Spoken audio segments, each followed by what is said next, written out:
Sergio, vamos a tomar contacto con Colombia. Ayer Francisco Espinel emitimos una nota muy interesante con el doctor Arturo Arias, Ujú. realmente ejemplificador lo que ha sido en materia de instrucción sobre la nueva cepa Delta que ya está circulando en Colombia, como así también en Venezuela, y muchos dicen que en la Argentina ya tendríamos algunos casos. Pero hoy no vamos a tomar contacto por esto, sino que vamos a meternos sobre la situación del expresidente Álvaro Uribe. Ustedes saben bien que próximamente también va a haber campaña electoral en Colombia. El actual presidente Iván Duque se fue separando Sí. de lo que era su padrino político Iván Duque. La fiscalía sigue investigando también al expresidente y lo quieren continuar investigando con pedido de preclusión, esto Ujú. es, con restricción. Hola, muy buenas tardes, querido Francisco Espinel, ¿cómo estás?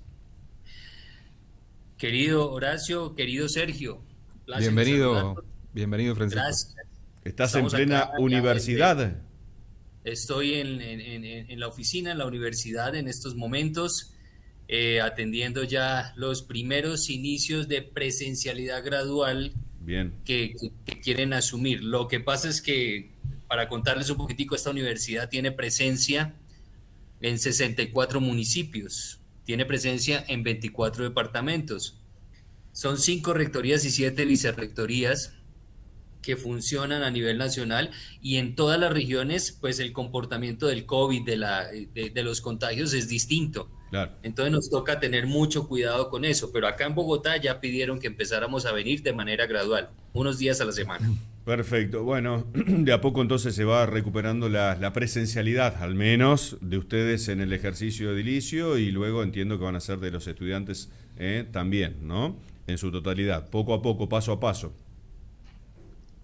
Sí, señor, así es. Poco a poco estamos esperando. El 2 de agosto deben empezar los estudiantes su nuevo semestre académico. Y queremos mirar cómo está, por ejemplo, Antioquia versus el Caribe, o sea, versus Cartagena, Barranquilla, cómo está Cali, cómo están las otras regiones, para ver si podemos decirles a todos que empiecen a volver de manera gradual, o nos toca con unas regiones presencial, o presencial gradualmente, o con otras regiones seguimos virtual. Perfecto. Nosotros también queremos conocer cada una de esas regiones, así que aceptamos los pasajes y los canjes que haya de hoteles y demás. Somos 40 nomás, así que anda manejándolo Francisco, ¿eh? Ok, mis amigos. Bueno, Lo que estamos listos entonces. estamos listos, no creo. Cuando caigamos 40 no creo. Bueno, Sí, vamos los a 40 que ya me tienes amenazado. es así. Francisco, vamos a lo serio. A ver, ¿cómo se entiende de que todavía la justicia esté pidiendo prisión para el ex presidente Álvaro Uribe, cuando en realidad fue un padrino político del actual presidente Iván Duque? Y así todo, evidentemente, hoy por hoy van por caminos separados y pases de factura. Bueno, Horacio, Sergio, a todos con las buenas tardes. Lo más importante que hay que entender en esto es que definitivamente, cuando hay intereses políticos en los que, pues, el padrino sabemos que le dice a su ahijado: hombre, sugiero que vayamos por este lado, tengamos mano dura, representemos bien a un partido de gobierno que ha sido muy claro en la forma de manejar los grupos al margen de la ley, de manejar los temas de bloqueos, o los temas de alteración del orden público a nivel general, y no se asume y desde el gobierno no se asume con la propiedad que debía haberse asumido. Pues evidentemente se está presentando este tipo de rupturas, digámoslo así, o de distanciamientos. No quiere decir que haya una ruptura, sino un distanciamiento en estos momentos. Cuando ustedes recuerdan que hablamos con la senadora María Fernanda Cabal, ella Sí. lo dijo claramente. Lo más grave que le está pasando a nuestro partido de gobierno en estos momentos es este gobierno. Y eso, pues, son palabras mayores, ¿no? ¿Cómo Mm. las puede interpretar uno? Duque, el presidente Duque ha hecho, digamos, su trabajo, obviamente, pero tiene muy pegados de los organismos internacionales de derechos humanos y todas esas entidades que de alguna manera pues ejercen una presión y que están teniendo incidencia en el impacto de las decisiones que se toman frente a contagios, frente a bloqueos, frente a respeto a los derechos humanos. Y por ese lado, pues, digamos, no ha podido o no ha querido, como lo podamos entender mejor, no ha querido obrar con mayor contundencia, con mayor rigidez. Y eso, pues, ha molestado, evidentemente, al presidente Uribe, porque a estas alturas no deberían haber ni bloqueos ni protestas y mucho menos reactivación de actos vandálicos por parte de las guerrillas, como por ejemplo el ELN, que sigue ejecutando líderes sociales en zonas, algunas zonas del país, o como por ejemplo algunos secuestros que se siguen presentando, secuestros express, secuestros extorsivos, o como por ejemplo los ataques que se están cometiendo en algunas carreteras de determinadas zonas del país a convoys militares, donde mueren integrantes del ejército y donde mueren policías también. Digamos Eso no que debe. actualmente la situación social en Colombia es de ataque por células, vamos a decirlo, a integrantes de las fuerzas policiales, militares, etcétera, pero las mega movilizaciones y los hechos de violencia de gran escala, digamos, de manifestaciones, han cesado.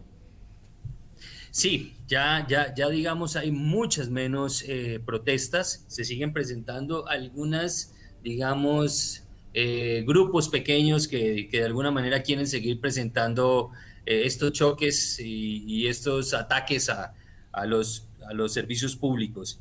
Pero ya el SMAT y la fuerza policial los han podido controlar.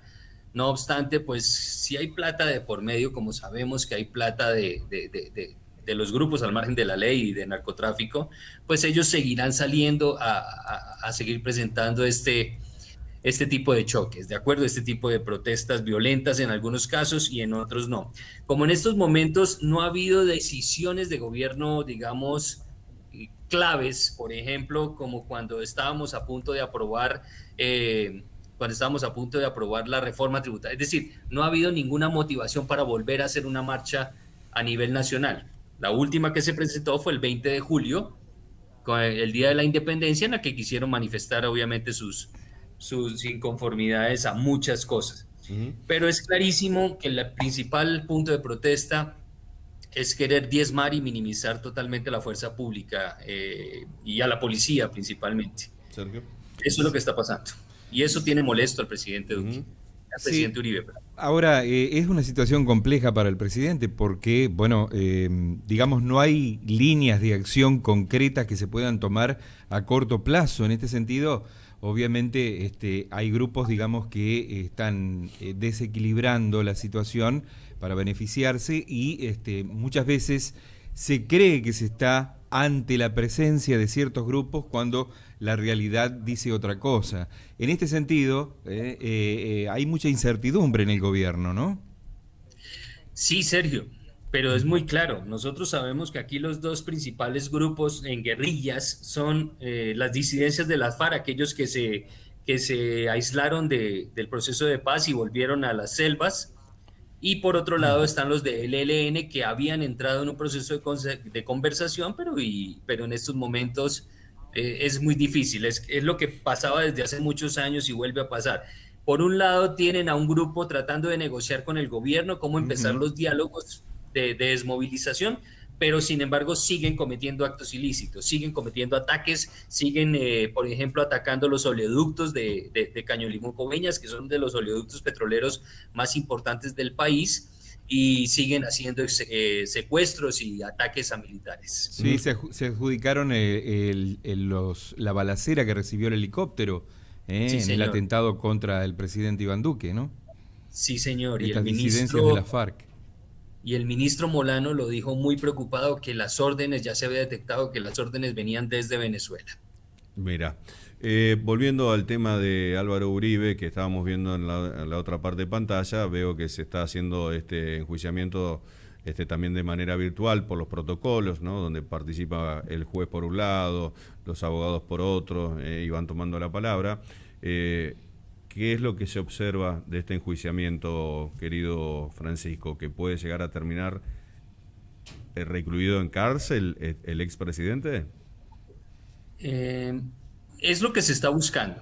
Y lo que se está buscando desde la oposición, principalmente de esas denuncias que hizo Iván Cepeda en su momento, el senador Iván Cepeda, que es de la oposición, donde hablaba principalmente de haber manipulado a algunos testigos para ponerlos en contra con el juicio, es decir, y voltear las primeras investigaciones que se habían hecho contra el presidente Uribe. Y concretamente recordemos, ¿qué le imputan al expresidente Uribe?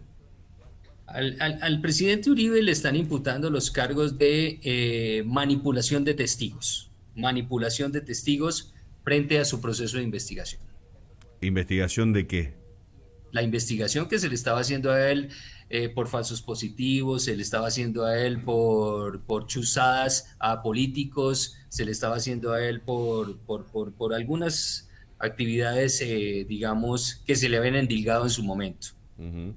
¿Y esto favorece la situación del presidente Duque o desmembraría más aún el tema del partido? Porque me parece que apuñalar o recluir en prisión perpetua, no perpetua, pero en prisión a su padrino político, o bueno, domiciliaria, pero digo, enjuiciar a un ex padrino político tuyo, lo que hace es atomizar al partido político y diezmar cualquier posibilidad de intento de reelección, favoreciendo a la oposición.